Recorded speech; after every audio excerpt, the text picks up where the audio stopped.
Imagine submitting work that you wrote yourself, genuinely yourself. No AI, just you, your sources, and 3 weeks of actual thinking. It's like the good old days. And then you get a message from your institution saying that your work has been flagged by an AI detection tool. That is happening right now to real students, and the institutions using these tools either don't know how unreliable they really are, or they do know, and they're just using them anyway. They don't care.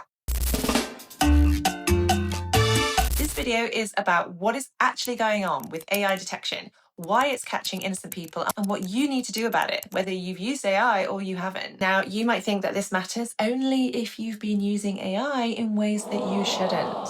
However, the tools being used to catch people are flagging non-AI writing all the time. They have no legal standing. They have published false positive rates that institutions are actively ignoring, and some of them are straight up wrong more often than they're right. So whether you've used AI extensively, a little, or not at all, this does affect you. And most people don't know enough about how these tools work to protect themselves, which is where I come in. I'm Amy. This is the Edit Lab, where I help students and professionals fix messy thinking so they can perform under pressure, whether that's writing, speaking, or just getting shit done. And by the end of this video, you'll understand exactly how AI detection tools work, why they're unreliable, what institutions are getting wrong, and specifically what you can do before you submit anything to protect yourself. There's also a free pre-submission self-audit checklist in the description. That is 12 questions to run through before you hand anything in. It's short, it's practical, it takes about 10 minutes.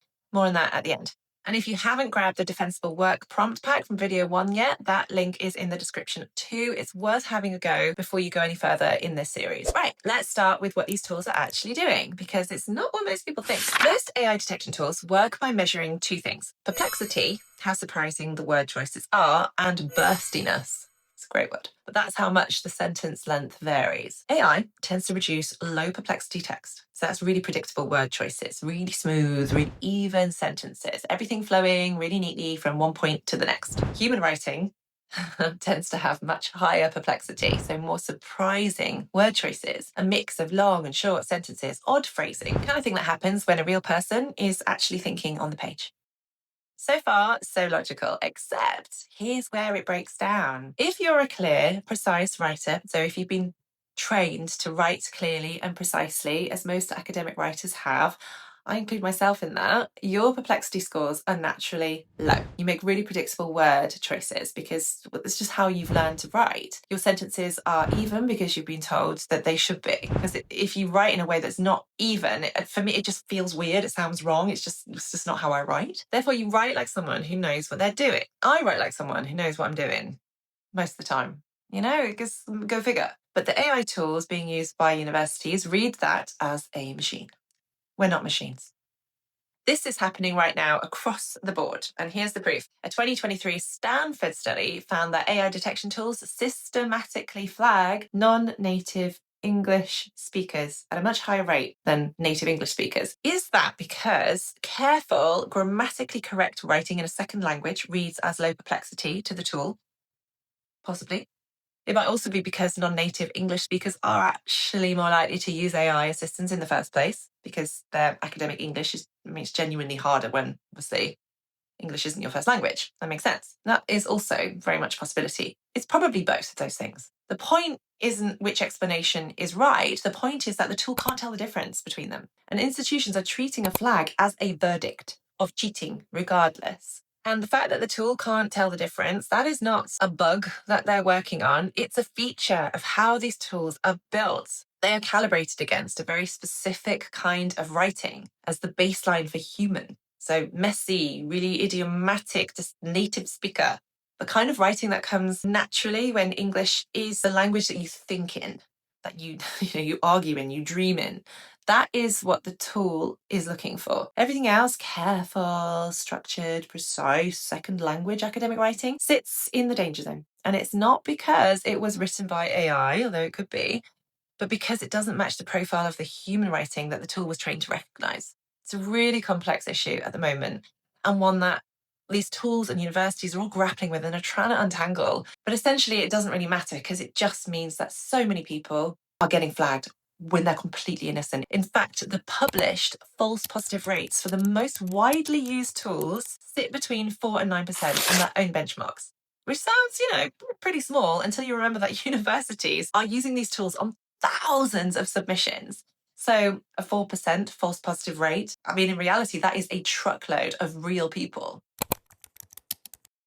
Right, the tools are flawed. We got that loud and clear. But there's something else, another problem in the mix, and it's how institutions are using the outputs of these tools. Most of the major detection tools, so Turnitin's AI writing detector, there's GPT-0, CopyLeaks, they explicitly say in their own documentation that their outputs should not be used, no, as the sole basis for an academic misconduct decision.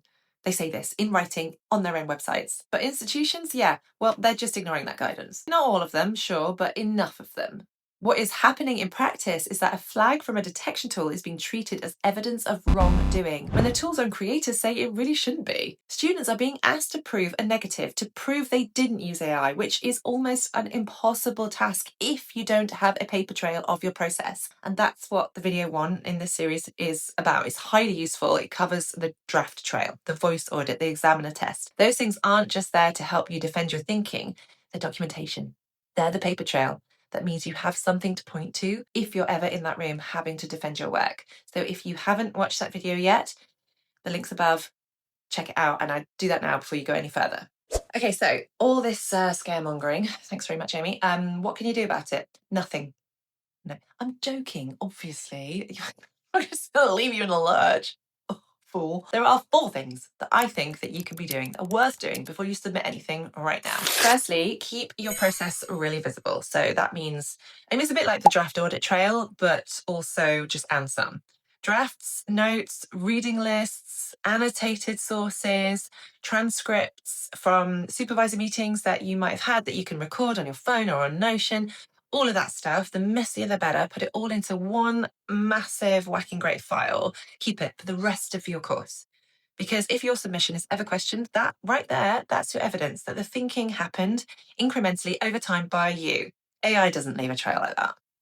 You do. Keep it.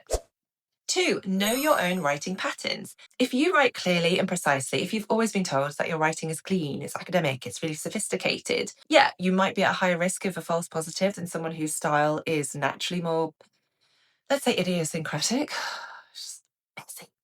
That is not a reason to write differently, or worse, just scatter mistakes through your own writing on purpose, which I know some people do. That's just, I'm sorry, no. It's a reason to have more process documentation, which we've just talked about in number 1, not less.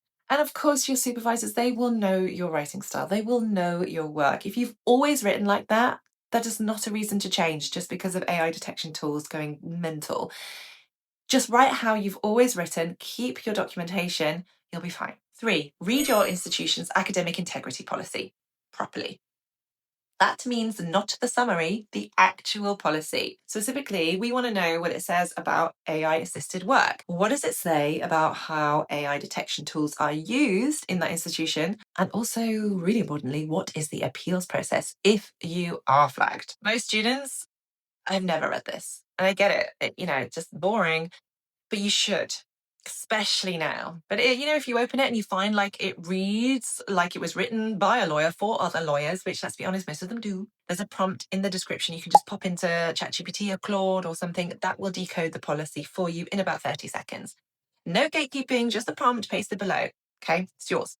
4, run the pre-submission audit. The free checklist I've linked in the description is 12 questions. It covers your process. It covers your sources, your voice, and your ability to speak your work.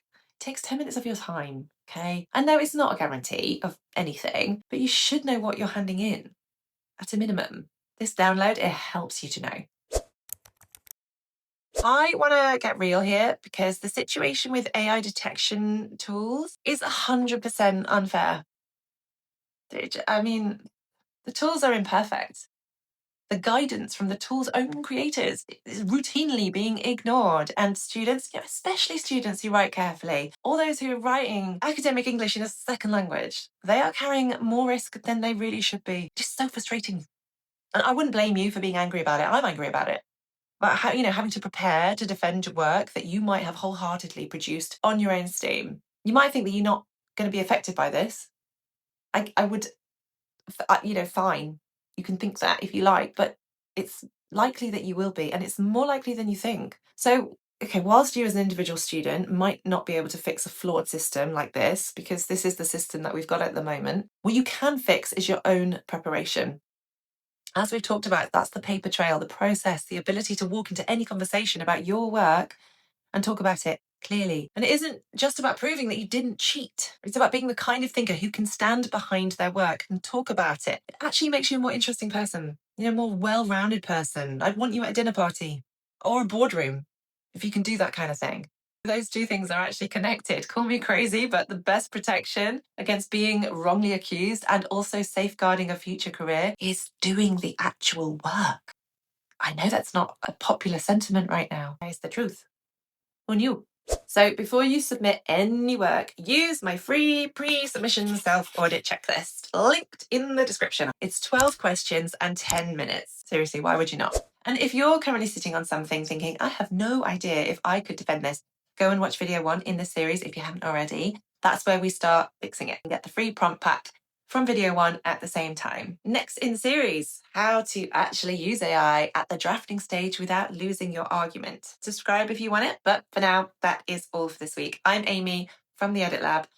I'll catch you on the next one.